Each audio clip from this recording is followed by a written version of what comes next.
अलिबाग तालुक्यातील सर्वात सुंदर 10 पर्यटन स्थळे। मित्रांनो, मुंबई आणि पुण्यापासून अगदी जवळ असलेले आणि महाराष्ट्राचे मिनी गोवा म्हणून ओळखले जाणारे अलिबाग हे पर्यटकांचे एक अत्यंत लाडके ठिकाण आहे। अलिबाग म्हटले की डोळ्यासमोर येतात ते इथले सुंदर समुद्रकिनारे, नारळ पोपळीच्या बागा, थरारक वॉटर स्पोर्ट्स आणि समुद्रात डौलाने उभे असलेले ऐतिहासिक किल्ले। वीकेंड एन्जॉय करण्यासाठी अलिबागपेक्षा उत्तम दुसरा पर्याय असू शकत नाही।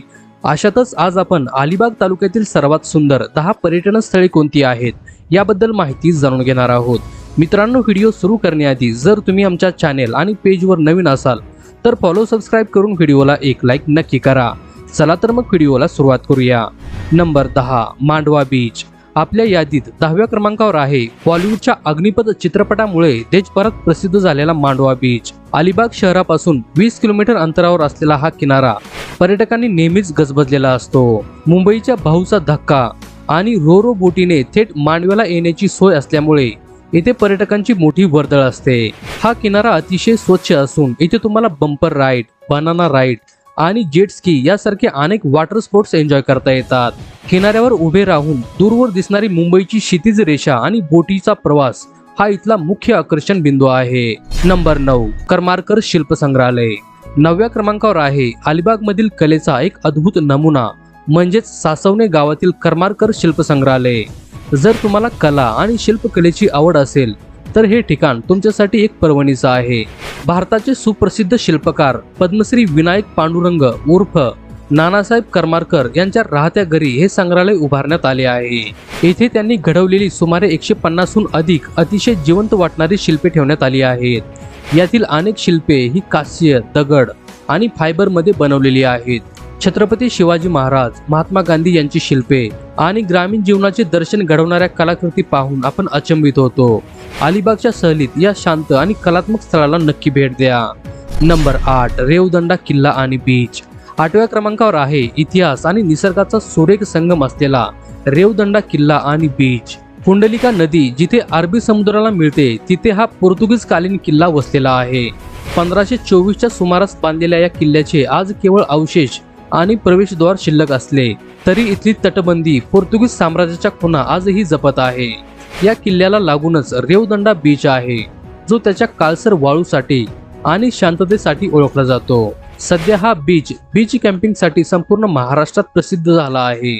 रात्रीच्या वेळी समुद्राच्या लाटांचा आवाज ऐकत तंबूमध्ये राहून बोनफायरचा आनंद लुटण्यासाठी तरुण वर्ग इथे मोठ्या प्रमाणात येतात। Number 7, Kihim beach. 7व्या क्रमांकावर आहे निसर्गप्रेमींसाठी एक नंदनवन असलेला किहिम बीच। अलिबाग पासून 12 किलोमीटर अंतरावर असलेला हा किनारा त्याच्या घनदाट वृक्षांसाठी आणि शांततेसाठी ओळखला जातो। या किनाऱ्याचे सर्वात मोठे वैशिष्ट्य म्हणजे इथे आढळणारी विविध प्रकारची झाडे आणि पक्षी। भारताचे प्रसिद्ध पक्षी निरीक्षक डॉक्टर सलीम अली हे स्वतः पक्षी निरीक्षणासाठी किहिमच्या जंगलात यायचे। किनाऱ्यावरील नारळी पोपळींची झाडे आणि रानफुलांचा सुगंध मनाला फ्रेश करतो। गर्दीपासून दूर राहून निसर्गाच्या कुशीत वेळ घालवायचा असेल आणि सुंदर फोटोग्राफी करायची असेल तर किहिम बीच हा एक अतिशय उत्तम पर्याय आहे। नंबर 6, अक्षी बीच। 6व्या क्रमांकावर आहे अलिबाग मधील सर्वात स्वच्छ आणि प्रदूषण मुक्त किनाऱ्यांपैकी एक असा अक्षी बीच। हा किनारा अतिशय शांत आणि सपाट आहे। इथली पांढरी शुभ्र वाळू आणि सुरूंच्या झाडांची वनराई पर्यटकांना खूप भावते। तुम्हाला माहित नसेल पण अनेक मराठी आणि हिंदी सिनेमांचे तसेच जाहिरातींचे शूटिंग याच अक्षी बीचवर झाले आहेत। हा किनारा खूप सपाट असल्यामुळे पोहण्यासाठी आणि लहान मुलांसाठी अतिशय सुरक्षित मानला जातो। इथे व्यावसायिक वॉटर स्पोर्टची फारशी गर्दी नसल्यामुळे खऱ्या अर्थाने समुद्राचा आणि लाटांचा निवांत आनंद घेण्यासाठी अनेक कुटुंबे अक्षी बीचला भेट देतात। नंबर 5, कनकेश्वर मंदिर। आपल्या यादीत 5व्या स्थानावर आहे अलिबाग मधील अतिशय जागृत आणि ऐतिहासिक श्रद्धास्थान ते म्हणजे श्री कनकेश्वर मंदिर। अलिबाग पासून सुमारे 13 किलोमीटर अंतरावर एका उंच टेकडीवर हे प्राचीन शिव मंदिर वसलेले आहे। या मंदिरापर्यंत पोहोचण्यासाठी साधारणतः 700 ते 750 पायऱ्या चढाव्या लागतात। 17व्या शतकात बांधलेले हे मंदिर त्याच्या उत्कृष्ट हेमाडपंथी वास्तुकलेसाठी प्रसिद्ध आहे। पायऱ्या चढताना वाटेत मोहनगिरी, बाळगिरी आणि गोड्या पाण्याची पुष्करणी तलाव पाहायला मिळते। टेकडीच्या माथ्यावरून दिसणारा अलिबागचा आणि अरबी समुद्राचा नजारा खूप विलोभनीय असतो। श्रावण महिन्यात आणि महाशिवरात्रीला इथे भाविकांची मोठी जत्रा भरते। Number 4, Varsoli beach. 4थ्या क्रमांकावर आहे अलिबाग शहराच्या अगदी जवळ असलेला आणि पर्यटकांचा लाडका वर्सोली बीच। या किनाऱ्याची खासियत म्हणजे इथली पांढरी वाळू आणि किनाऱ्याला लागून असलेल्या सुरूंच्या झाडांची मोठी बाग। ही सुरूची झाडे या किनाऱ्याच्या सौंदर्यात प्रचंड भर घालतात। वर्सोली बीच हा अलिबाग मधील वॉटर स्पोर्टचे एक महत्त्वाचे केंद्र बनला आहे। इथेही तुम्हाला पॅरासेलिंग, बनाना बोट राईड आणि मोटर बोटिंगचा मनसोक्त आनंद घेता येतो। तसेच किनाऱ्यावर मिळणारे ताजे आणि चविष्ट सी फूड पर्यटकांच्या जिभेवर रेंगाळत राहते।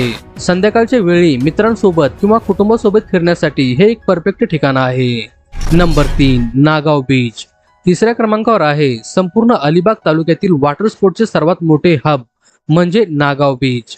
अलिबाग पासून अवघ्या 9 किलोमीटर अंतरावर असलेला हा किनारा सुमारे 3 किलोमीटर लांब आणि अतिशय सपाट आहे। जर तुम्हाला साहसी खेळांची आवड असेल तर नागाव बीच तुमच्यासाठी नक्कीच चांगला आहे। इथे गोव्याच्या धर्तीवर parasailing, bumper ride, jet ski आणि स्पीड बोट यासारखे अनेक वॉटर स्पोर्ट्स उपलब्ध आहेत। हा किनारा अतिशय सुरक्षित असल्यामुळे इथे कायम पर्यटकांची मोठी गर्दी पाहायला मिळते। तरुणाईचा सर्वात आवडता किनारा म्हणून नागाव बीचची ओळख आहे। Number 2, Alibag beach. या यादीत दुसऱ्या स्थानावर आहे खुद अलिबाग शहराचा मुख्य किनारा अलिबाग बीच। काळ्या वाळूचा विस्तीर्ण किनारा शहराच्या अगदी मध्यभागी असल्यामुळे इथे पोहोचणे सर्वात सोपे आहे। या किनाऱ्याचे सर्वात मोठे आकर्षण म्हणजे इथून समुद्रात अगदी स्पष्ट दिसणारा ऐतिहासिक कुलाबा किल्ला। या किनाऱ्यावर तुम्हाला घोडागाडीची सफर करण्याचा आनंद घेता येतो। सूर्यास्ताच्या वेळी जेव्हा आकाशात लालसर रंग पसरतो तेव्हा अलिबाग बीचचे सौंदर्य कित्येक पटीने वाढते। संध्याकाळच्या वेळी किनाऱ्यावर मिळणारी भेळ, पावभाजी आणि नारळांचा आस्वाद घेत समुद्राची हवा खाणे हा एक वेगळाच अनुभव असतो। नंबर 1, कुलाबा किल्ला। आणि अखेरीस नंबर 1 वर आहे अलिबागची खरी ओळख आणि महाराष्ट्राच्या अभिमानास्पद इतिहासाचा साक्षीदार असलेला कुलाबा किल्ला। अलिबाग किनाऱ्यापासून समुद्रात अवघ्या 2 किलोमीटर अंतरावर हा जलदुर्ग वसलेला आहे। या किल्ल्याचे सर्वात मोठे वैशिष्ट्य म्हणजे आहोटीच्या वेळी तुम्ही अलिबाग बीच वरून चक्क चालत किंवा घोडागाडीने या किल्ल्यापर्यंत पोहोचू शकता। 1680च्या सुमारास खुद्द छत्रपती शिवाजी महाराजांनी या किल्ल्याची बांधणी सुरू केली आणि नंतर सरखेल कान्होजी आंग्रे यांनी या किल्ल्यावरून मराठ्याच्या आरमाराची धुरा सांभाळली। चारही बाजूनी खारे पाणी असूनही किल्ल्याच्या आत असलेल्या गोड्या पाण्याची विहीर, भक्कम तटबंदी, जुन्या तोफा आणि किल्ल्यावरील श्री सिद्धिविनायकाचे मंदिर पर्यटकांना आश्चर्यचकित करते। अलिबागला येणारा प्रत्येक पर्यटक या ऐतिहासिक आणि अजय कुलाबा किल्ल्याला भेट दिल्याशिवाय आपला प्रवास पूर्ण करत नाही। तर मित्रांनो, ही होती अलिबाग तालुक्यातील सर्वात सुंदर 10 पर्यटन स्थळे। तुम्हाला यापैकी कोणते ठिकाण सर्वात जास्त आवडले किंवा तुम्ही अलिबाग मध्ये कुठे कुठे फिरला आहात ते आम्हाला कमेंट्स मध्ये नक्की सांगा। हा व्हिडिओ तुम्हाला माहितीपूर्ण वाटला असेल तर नक्की लाईक करा आणि अशाच माहितीपूर्ण व्हिडिओसाठी आपल्या चॅनेलला फॉलो, सबस्क्राईब करायला देखील विसरू नका। भेटूया पुढच्या व्हिडिओमध्ये, तोपर्यंत धन्यवाद।